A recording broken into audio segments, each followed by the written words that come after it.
what you're seeing in terms of market conditions and the fundamentals here? Well, in all seriousness, I think right now is probably about the best time I've seen since I've been in real estate in 12 years, but I also go back over the statistics for the past few decades. This is the most raging buyer's market I've ever seen. Isn't it a bit predictable that you'd say that if you're a buyer's agent? Of course, it certainly is. But the reality is that I am also the keeper of the statistics, and the reality is that 2008 was the disaster year at least for the sellers. Good year for buyers, but for the sellers, a pretty tough year. In terms of the numbers of sales, it hit an all-time low.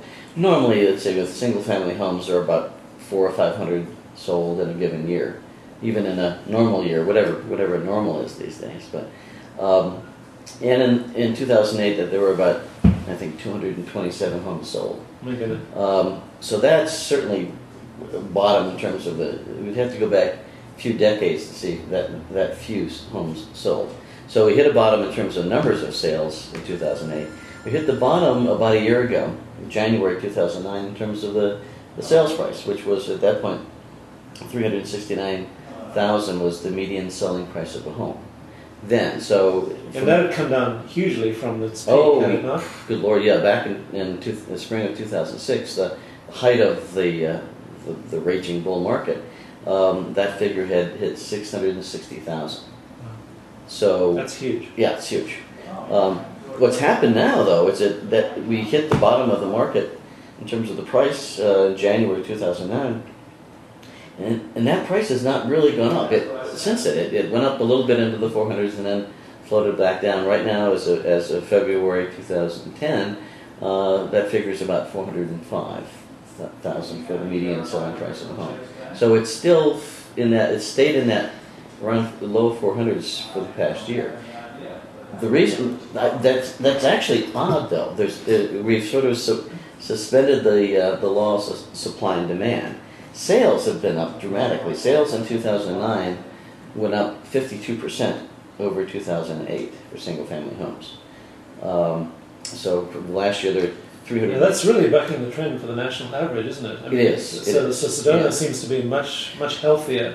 Well, Sedona's on the edge of the curve. We're seeing that on a national level. Things are starting to come back nationally, but Sedona is usually on the leading edge of the curve. Sedona's market is much different than other markets in the country in that no one moves here for a job. So it's the fact that there's high unemployment.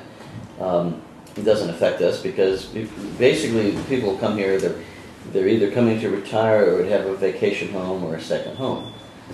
It's certainly how good things are back and where they're coming from does make a difference, certainly. Sure. But in terms of people actually moving for jobs, there's not a direct correlation there. So I do think Sedona is going to be is in fact leading the curve in the market recovery. So we're seeing buyers coming in numbers we haven't seen since back in about 2007. We're actually ahead of not only 2008 in terms of the numbers of sales. We're ahead of 2007. So we're about 10% lower than 2006. So from that perspective, we've got a pretty strong market. So why are prices staying so low? Well, good question. Because the other half of that picture of the supply and demand is supply, and oddly enough, the supply is down.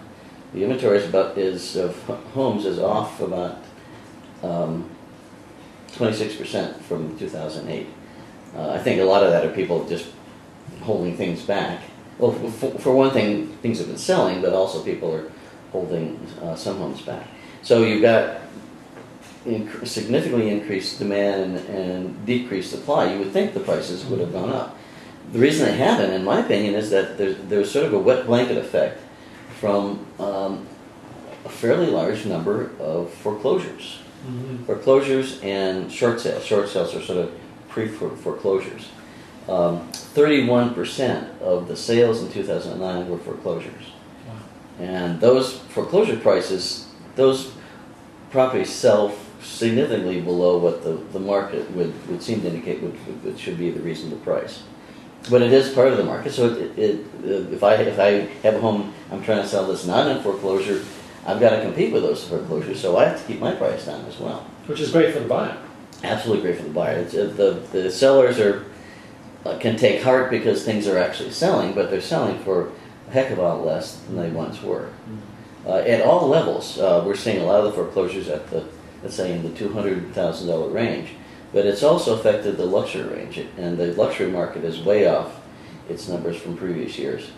At least that's what it looks like when you look at you look at the statistics. If you consider a luxury home $1 million home or above, when I finally sort of dug deeply into what was going on and looked at each sale individually to see how I would categorize that, I discovered that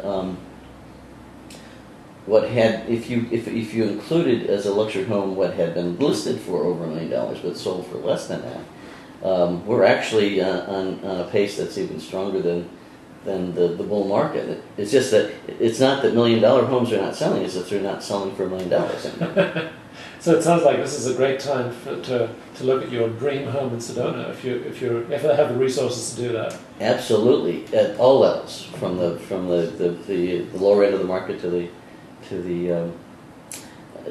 luxury end.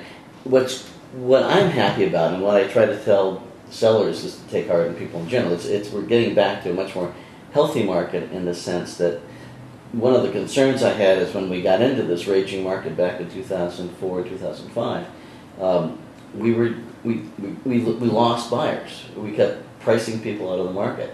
Now those people who couldn't afford Sedona back in 2005 can afford Sedona now, and that's also what's happening. We're seeing investors, but we're also seeing probably the bulk of people coming are people who just have always had this dream to live in Sedona, and now they can afford it, whereas they couldn't. As long as they can get a loan these days, that's still the tough part, and I think that's what's going to be holding the market back a little bit is we have to get the banks to finally start giving back some of that money that they got from last us. year. Yes, from us. Yeah. So we are seeing a lot of cash buyers, but I am seeing people being able to get loans. It's just they have to put a lot more down than they used to. But I am starting to see the banks actually lending money a little bit these days, so that's encouraging.